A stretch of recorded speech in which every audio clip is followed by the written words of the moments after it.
Welcome back to the 12 Days of Christmas in July Vlogmas. We're on day 7, so over halfway done. And today I'm going to tell a story, but the way that I've created that story is through playing the board game Dominion in a new way. And that way I'm basically just calling Dominion Story Mode, hence I'm driving a story from playing the board game Dominion.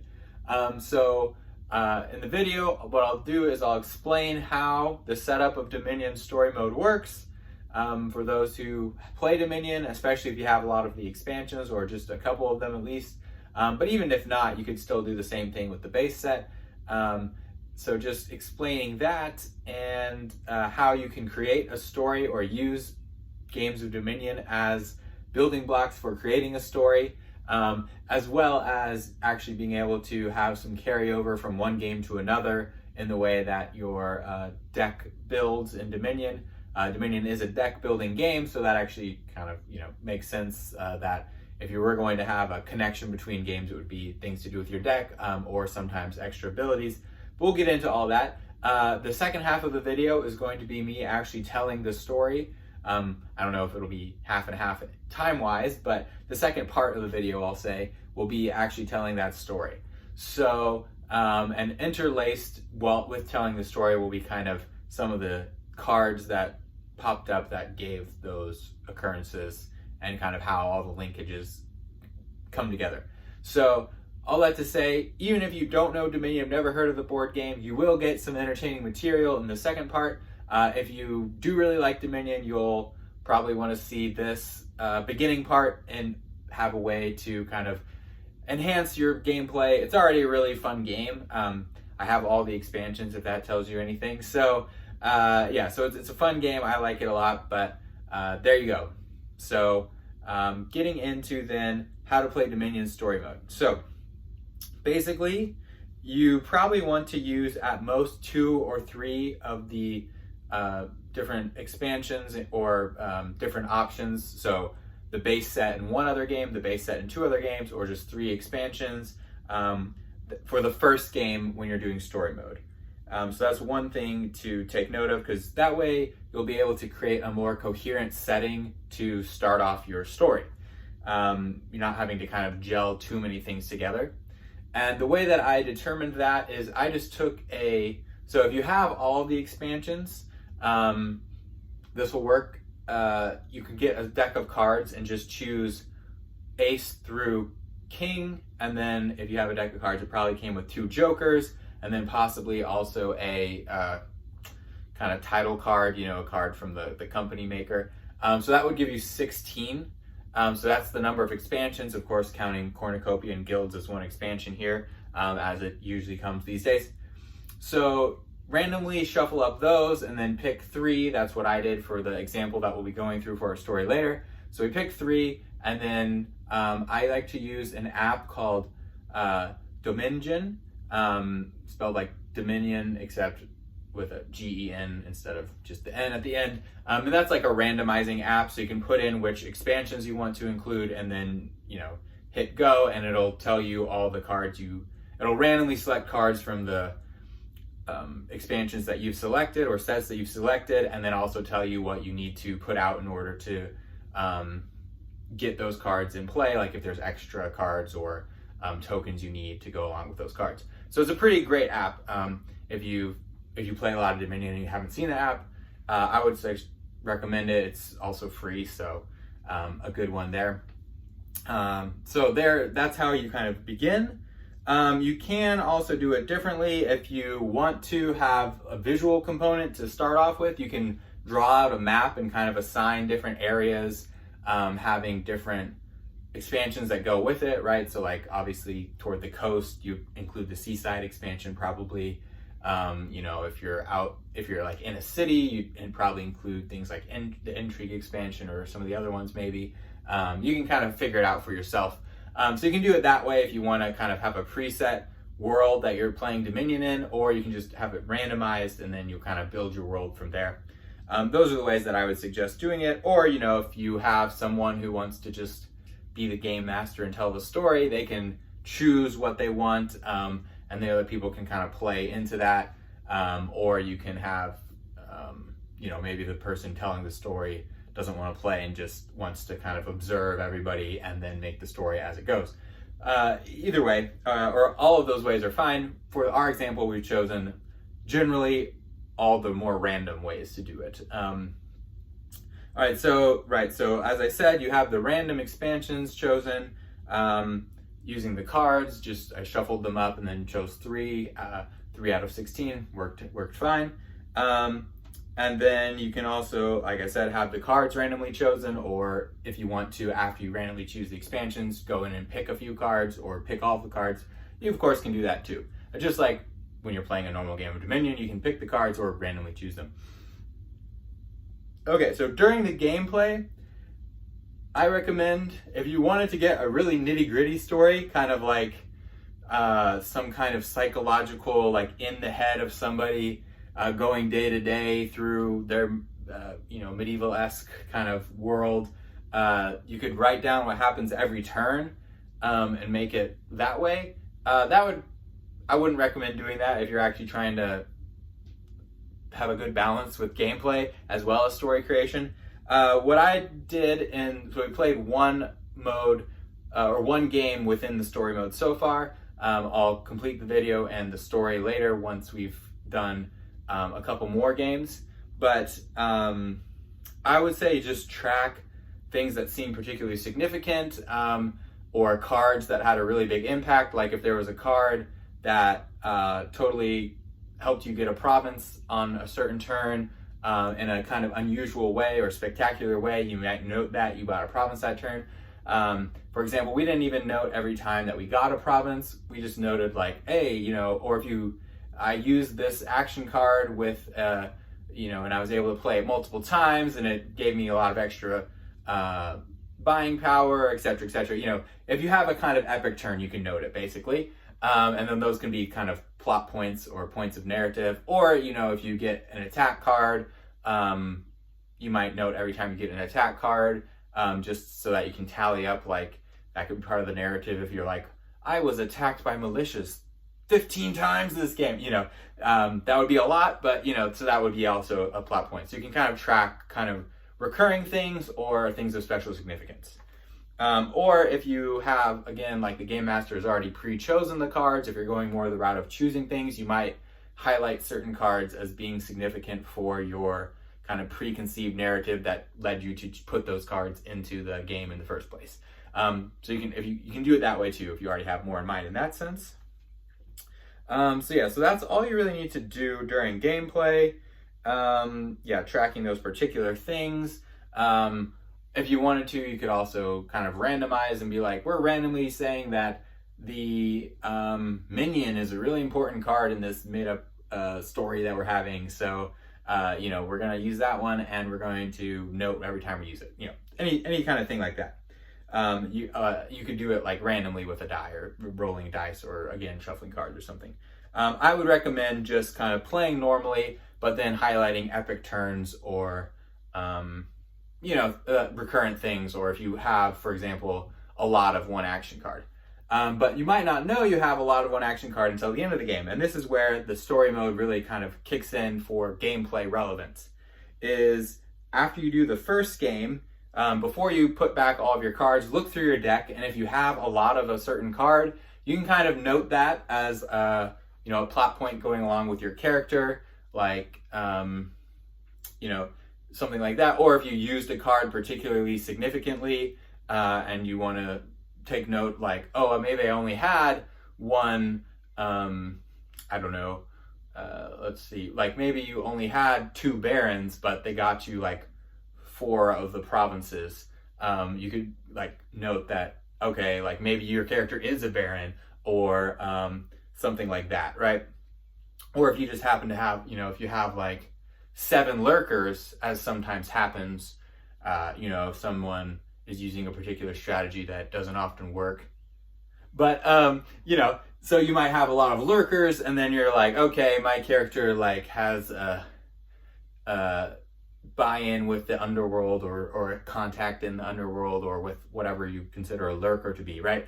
So that's kind of another way you can do it, just looking at that. But then when it comes to actual gameplay, so after you complete your first game, going into your second game, you'll have the whole setup again. So you can choose completely new random 3 expansions or 2, or just, randomly shuffle redo the cards if you have, just the base set, like a whole new set of 10 or mostly new set of 10.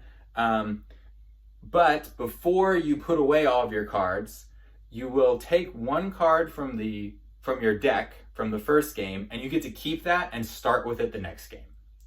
So this is the same basically as an heirloom in the Nocturne expansion, if you've ever played that one. But basically, instead of one of the 7 coppers that you normally start with, normal starting hand, right? Or starting deck, I should say, is 7 coppers, 3 estates. You get rid of one of those coppers from the starting, and you put in whatever card you've kept. And you get to keep that and start with it for the second game. So this is obviously significant for your narrative. It's kind of like a defining card for you, and you can choose whichever one you want. So you could even take a province. Wouldn't recommend that. You usually want fewer victory cards in your deck at the start. You could even take a gold, which would probably be very powerful. Or maybe you have a favorite action card that you really like and you would want to start with that. Something like that, right? So you get to choose, and you have that in your starting deck. Okay. So, and it doesn't have to be the card that you choose. Doesn't mean you have to play with that same expansion again or anything like that. The only caveat there is if you are playing with that card in play again, you'll have to use some of those, filler cards to fill up the pile so that it still starts with 10 action cards in that pile. But usually, I would say, at least in the way that we're playing it, you won't have the same cards because we're using different expansions from the previous game just to kind of get a broader story, more plot possibilities, right? So, so for the next game, you can then select 3 new or just 2 new, whichever you kind of feel like, and get those all randomized again, same kind of deal. Or again, if you're doing more of a catered one, if you have a game master who's organizing it and already kind of has a world in mind or the map in mind, right? You could be like, okay, the next location on the map to move to is such and such a place, or what have you, or based on how the previous game went, I think that they would then, move to this other part of the board, things like that. So, so probably, again, the easiest way is just kind of do random and then kind of make up logical reasons of why you would go from point A to point B. Or maybe not even logical reasons, just fun reasons. So that's kind of how you would do it there. So then you'll play through the whole thing again, just like a normal game of Dominion, except for the fact that you started with that 1 card from the previous game in your deck. Otherwise, the same. Okay, then going into the third game, this is when it's a little different. So instead of retaining 1 card, so you'll do the same thing after the second game, kind of look through your deck, any plot points jumping out, any narrative features that happened during the game you noted down, all that. And then the third game that you're coming up to, so you'll have to play at least 3 games in story mode to really get the full effect. And the third game you're coming up to, what you'll do is, instead of taking 1 card and putting it into your deck to start off with, you'll take 2 cards and set them aside, and they'll go into your hand after the 4th turn. So you'll play 4 turns normally with whatever the new setup for the third game is. Again, set up the third game the same way we've set up the previous 2, randomized or catered as you will. And then, so then in the third game though, instead of you starting with a card in your deck, you'll start with 2 cards set aside from your deck in the second game. At the end of the second game, you pull out 2 cards from your deck, can be any ones, and you'll set them aside, and you'll get to put them into your deck after the 4th turn. And I will say I haven't game tested this, so it might make more sense to have them after the 3rd turn, or even after the 2nd turn, or maybe a staggered implementation, right? But yeah, so that's kind of the concept there, is you'll have 2 that you get to put into your deck after the 3rd or 4th turn, somewhere along those lines. and that will kind of be your story mode. And again, you can kind of alter the story based on what those 2 cards are, and that will be continuous going forward. That'll be the method going forward for the rest of the games, however many games you want to play to continue your story. You'll always set aside 2 cards from your deck and then add them in after a few turns. And it'll always be 2. So you're not like, the story isn't getting crazier and crazier the whole time, because that would mess up the gameplay a little too much, I believe. But what is different is once you get 100 points, no matter how many games it takes you to get there, or if you even get there by the end of your story, after 100 points, you get to have bonuses. So you can come up with these bonuses on your own. The ones that I'm thinking of right now are something like, after you get 100 points for the rest of the games you play after the game in which you've passed that 100 point mark, at the end of that game, all games going forward, you get to have 2 times a game where you get to just have an extra buy or an extra action or an extra draw card. So it's kind of like you can give yourself little markers or tokens, but twice over the course of the game, you can say, I want to use an extra buy this turn, or I want to use an extra action this turn, I want to use an extra draw card this turn, right? So these kind of are basically experience points. You're kind of leveling up.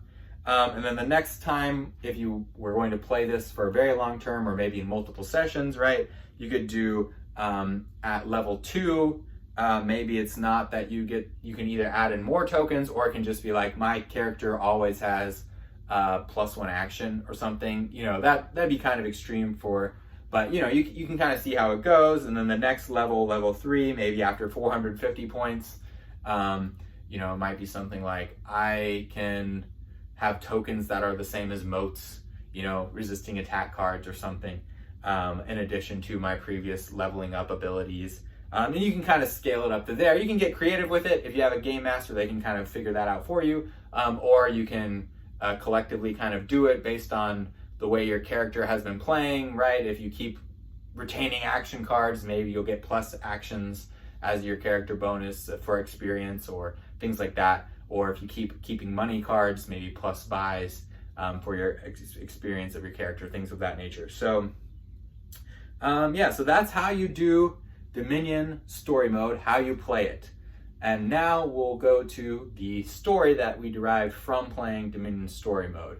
Now, hear the tale of 2 individuals who were pursuing knowledge, information for the betterment of mankind, all the good stuff that you think of when you think of science, but also art and uplifting things. So, 2 individuals named Brynnis and Esmeralda. They are part of a large village that has come together to try to achieve a form of enlightenment, to understand nature and all of the most important aspects of life itself, gathered there in this town, which features architecture that, if we can picture something of the medievalisms that you will see depicted in media, right? Not necessarily reflecting real medieval life, but they have a certain aspect to them, but also flares of Eastern culture. So you may see pointed corners of the roof tiles on the buildings. Think of Chinese, Japanese palaces, things like that. There's a bit of that also. Again, like we said, this is a village formed for intellectual pursuits, artistic pursuits. It's been going pretty well for a while. And these 2 individuals, Brynnis and Esmeralda, they're part of this group, not necessarily outstanding among them. But Brynnis is the first to reach a state of enlightenment, an elevated information, knowledge, understanding, if you will. But with this understanding, there's kind of a price that comes into it. It gives a bit of a twisting to rise too high. Mankind isn't really meant to have this knowledge, at least it doesn't seem that way. So Brynnis, of course, he sees a greater future, a better way. As some might say, he began to have many abilities that some would consider unnatural. And one of these was kind of possessing, influencing to a certain degree those around him. But Esmeralda was not far behind in her achievements, her pursuits, right? So she was more on the alchemy side. He was more, Brennus that is, was more into they had a lot of herbal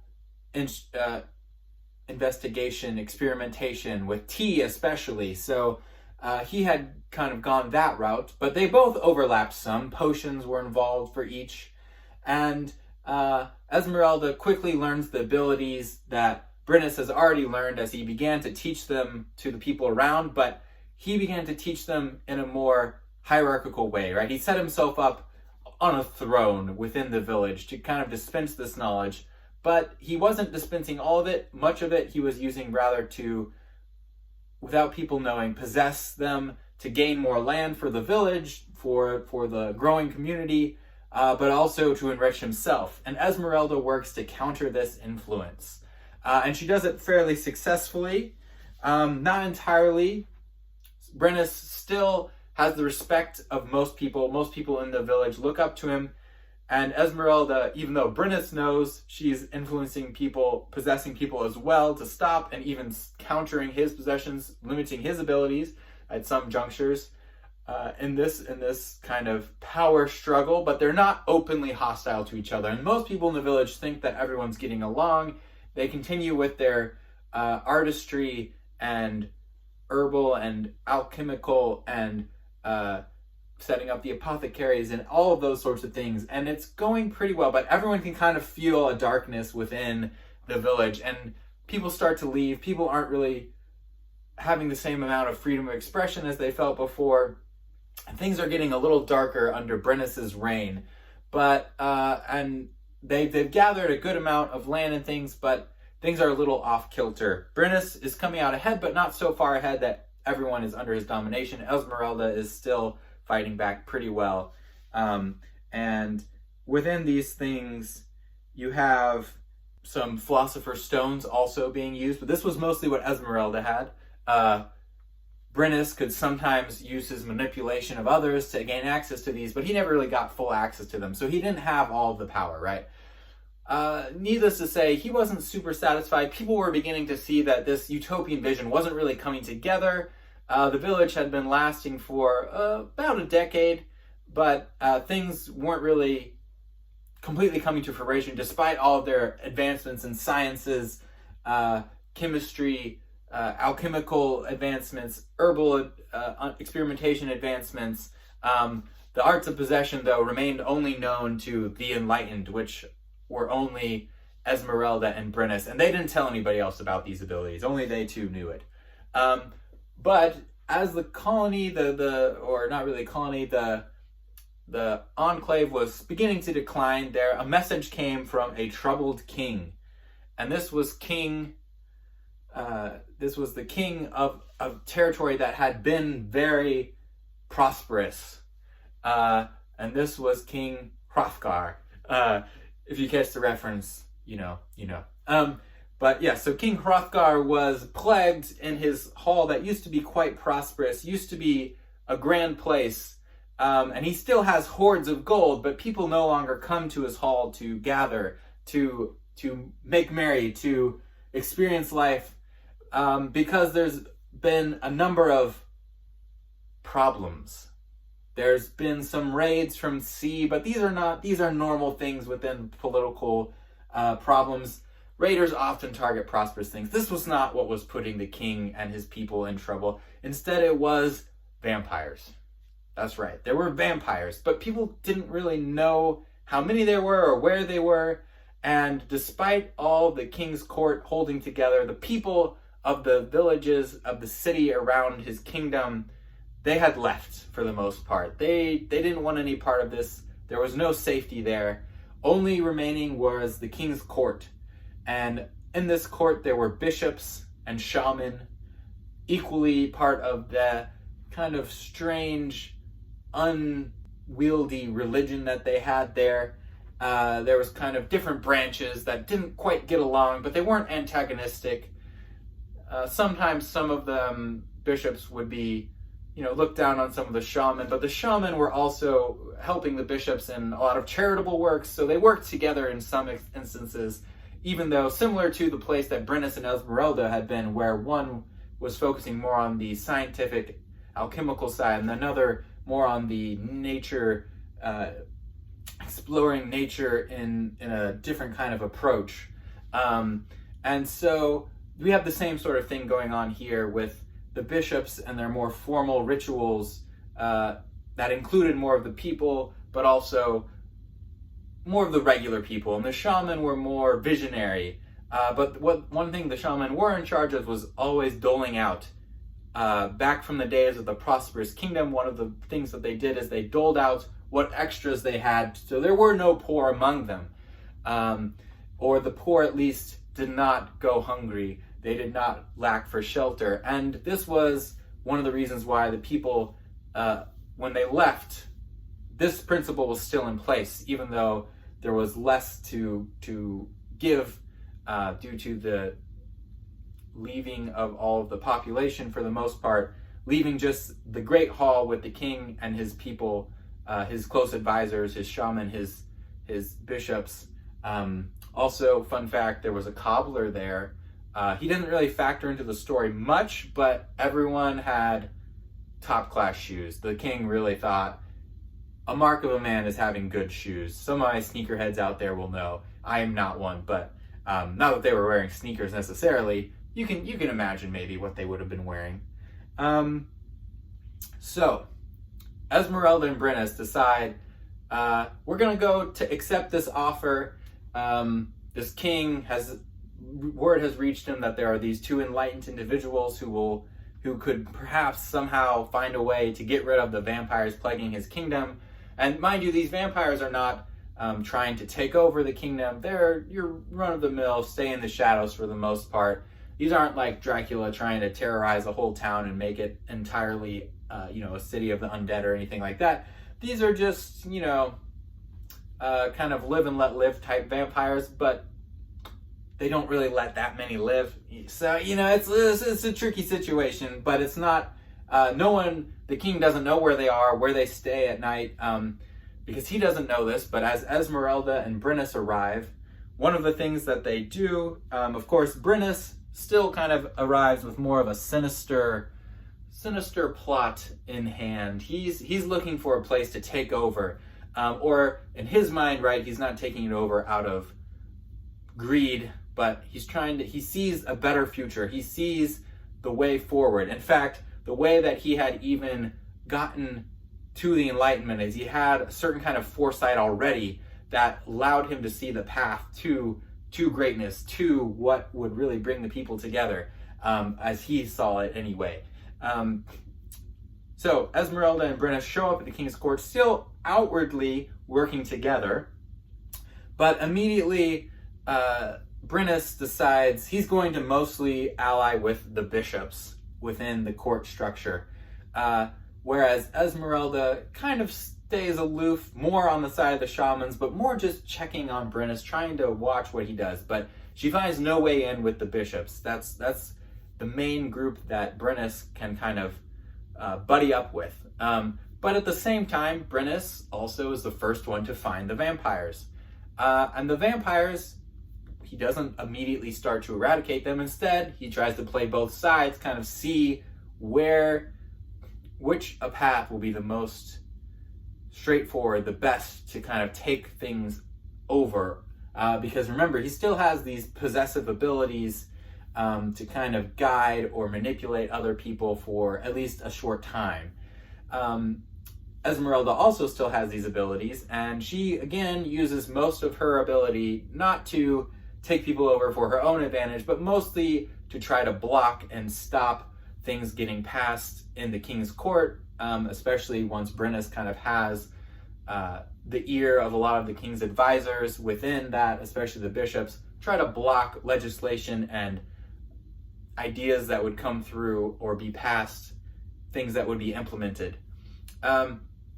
Eventually, Esmeralda also independently makes contact with the vampires. It turns out the vampires weren't really working together. There was just a scattering of them in the area. And this makes it a little bit easier. So Esmeralda kind of teams up with some.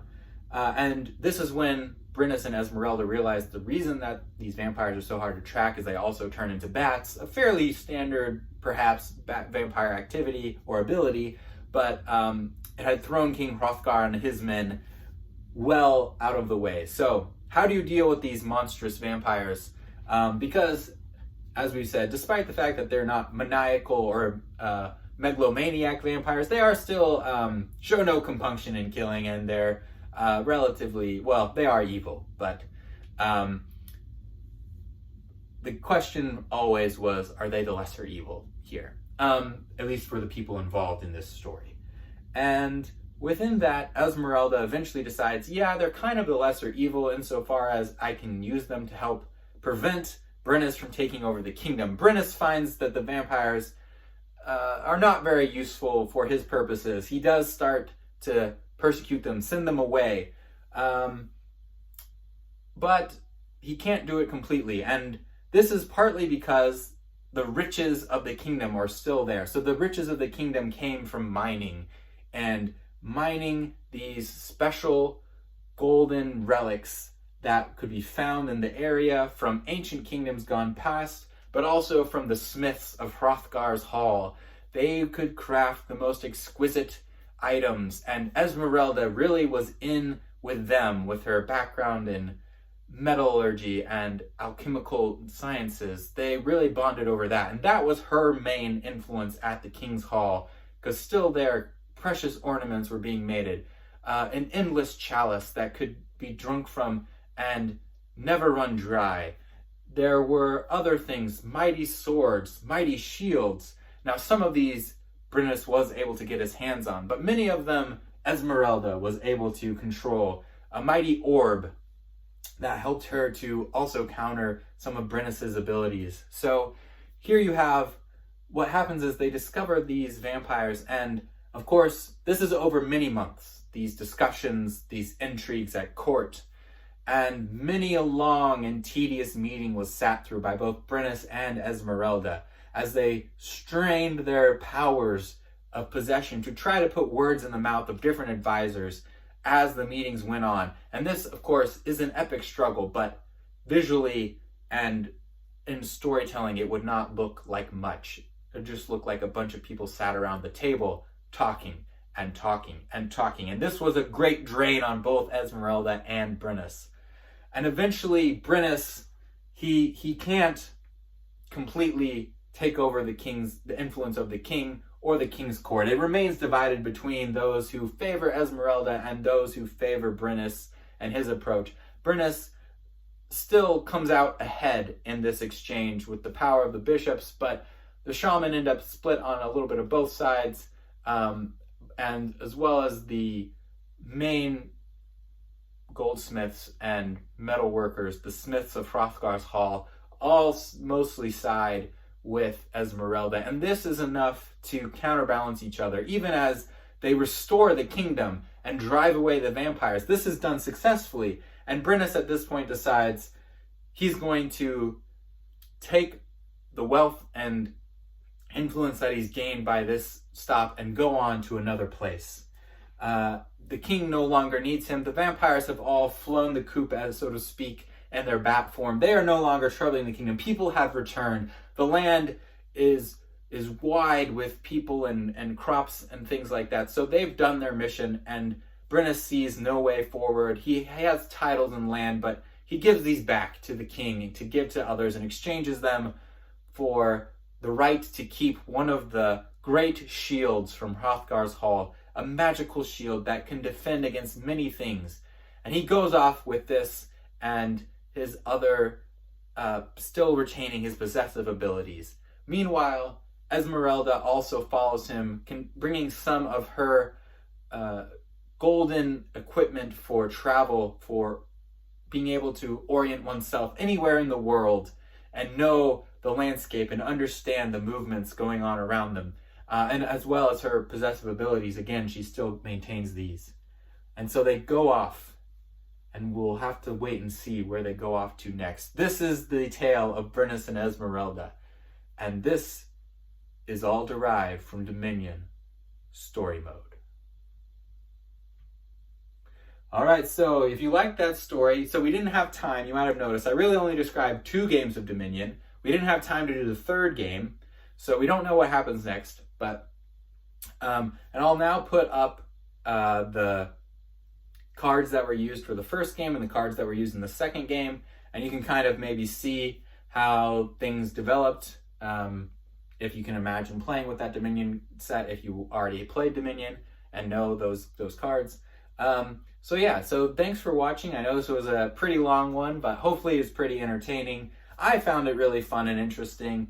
If you did, you can leave comments. If you want more of the story of Brynnis and Esmeralda, maybe we'll have another continuation of the story. Or if you are interested in doing new characters, new developments, we could do another different round of Dominion story mode.